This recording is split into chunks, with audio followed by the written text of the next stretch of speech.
Waalaikumsalam warahmatullahi wabarakatuh. Halo teman-teman semua. Halo. Perkenalkan, nama Ana Kafilul Ataya. Ana berasal dari SDT Anal Persikan Iman Jambi. Ana kelas 4 SD akan menyampaikan cerita yang berjudul Fabel 34 Provinsi dari Sulawesi Tenggara. Nah, tokoh-tokohnya adalah Anoa dan Tikus. Buku ini ditulis oleh Dianka, ilustratornya Dian Ovieta. Dengarkan ya ceritanya. Iya. Ana suka pada tikus. Menurutnya tikus itu binatang yang menjijikkan. Kabur itu sudah hitam, jorok pula. Mainnya di tempat sampah dan kotor.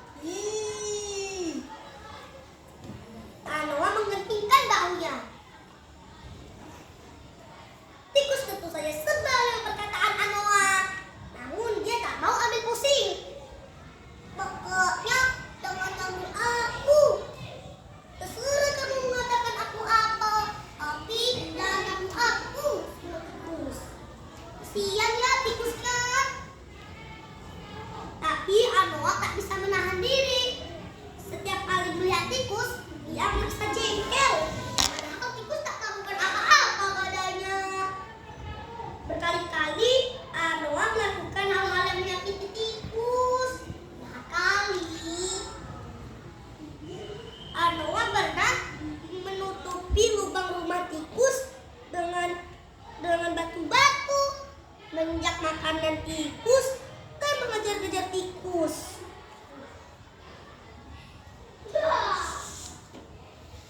Tikus bosan dengan kelakuan Anoa. Namun dia tak berdaya. Badan Anoa itu besar. Tikus tak mungkin melawannya. Tikus memilih untuk menghindar saja. Ayo merdekakan tikus. Setiap hari tikus celikungan. Sebelum meninggalkan rumah, dia selalu waspada. Semoga saja dengan Anoa, pikirnya. Tikus keluar rumahnya untuk mencari makan. Setelah memastikan keadaan aman, tidak ada Anoa sama sekali. Sayangnya, hari itu tikus tak segera menemukan makanan. Tak ada buah-buah yang matang dan ubi-ubian yang bisa digali. Aku harus berjalan lebih jauh. Aku akan mencarikan makanan untuk anak-anak. Tikus berjalan terus. Yang penting baginya saat itu, dia harus mendapatkan makanan. Anak-anakku menunggu di rumah, pasti mereka lapar. Batin tikus. Tikus selalu menemukan mangga harum yang terletak di tanah. Namun tiba-tiba terdengar suara Anoa. Tikus! Tikus! Tikus terberanjak. Astaga, kabur ah! Tikus, jangan kabur, tolong aku! Teriak Anoa. Tikus menghentikan langkahnya. Dia mengoleh ke sekitarnya, ke kanan, kiri, bawah, ke depan, belakang. Dia menoleh ke sekitarnya, Anoa tak nampak. Di mana ya dia? Ada yang bisa memberitahu Anoa di mana? Di atas. Di atas? Aku di sini, di atas pohon, kata Anoa.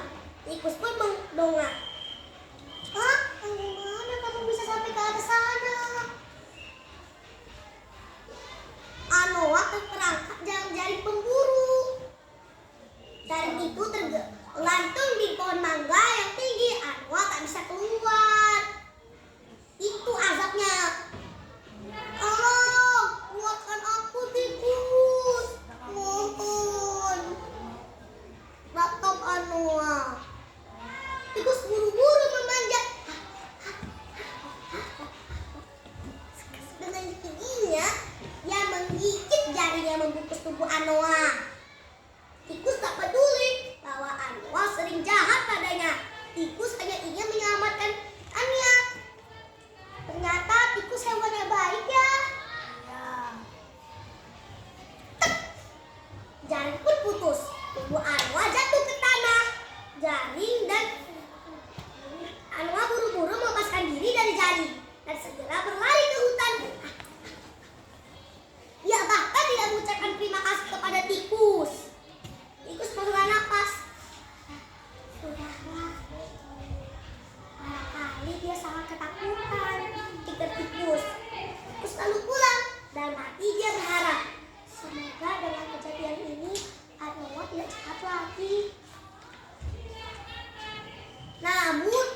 Anoa tetap menginjak makanan tikus, menutup lubang tikus, juga mengejar-ngejar tikus dan anaknya.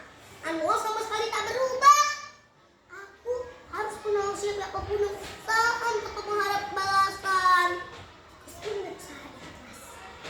Sejak itu, tikus kembali seperti dulu, selalu waspada sebelum meninggalkan rumah.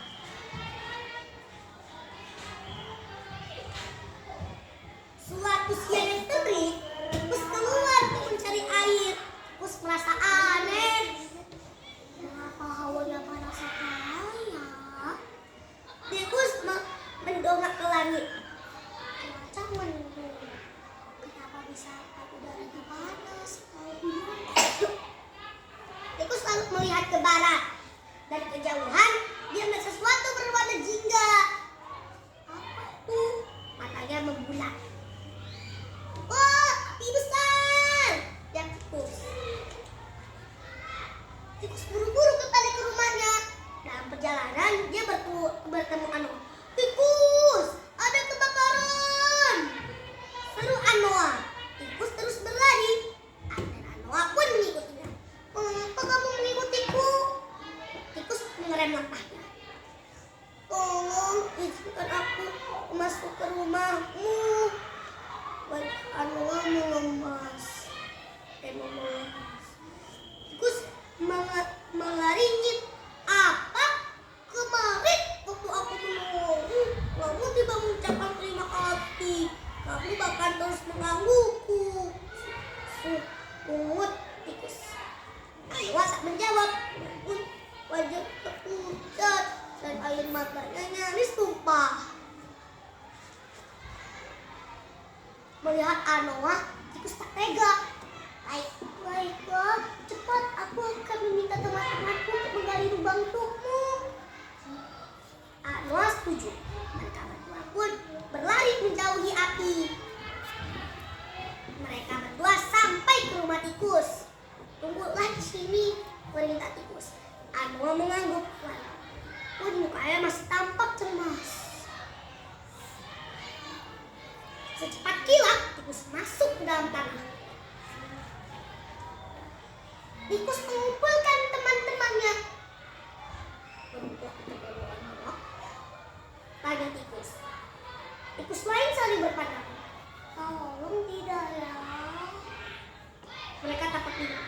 Tikus, cepat, apinya semakin dekat. Anoa berteriak. Ayolah, kita tolong saja Anoa. Ajak tikus. Tikus pun keluar. Para tikus mulai menggali tanah. Dalam sekejap, lubang besar pun tersedia untuk si Anoa. Anoa segera masuk dan para tikus menutup kembali lubang itu. Wah, sungguh baik ya para tikus. Iya. Setelah itu, para tikus kembali ke rumah mereka. Mereka berdiam diri sampai api melewati mereka. Hush. Api melintasi mereka, membakar semua daun kering dan dahannya patah. Untunglah, tak lama kemudian hujan turun amat deras.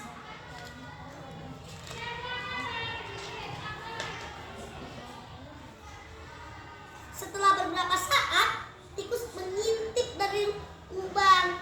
Semuanya aman. Para tikus lalu menggali lagi lubang tempat Anoa berlindung. Anoa keluar dari rumah terpucat.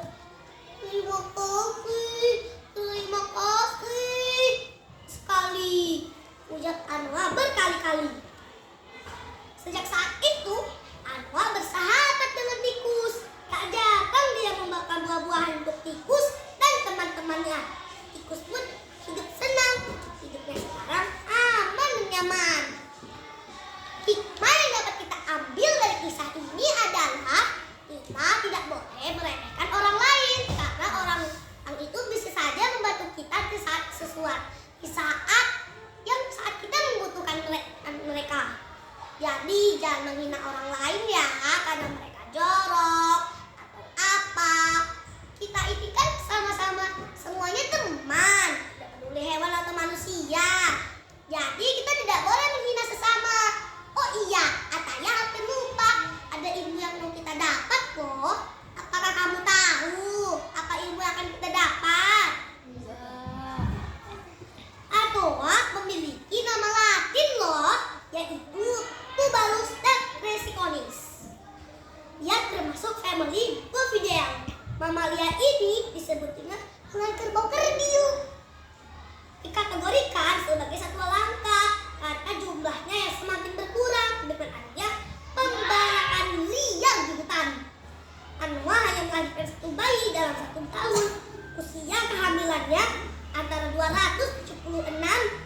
datang terus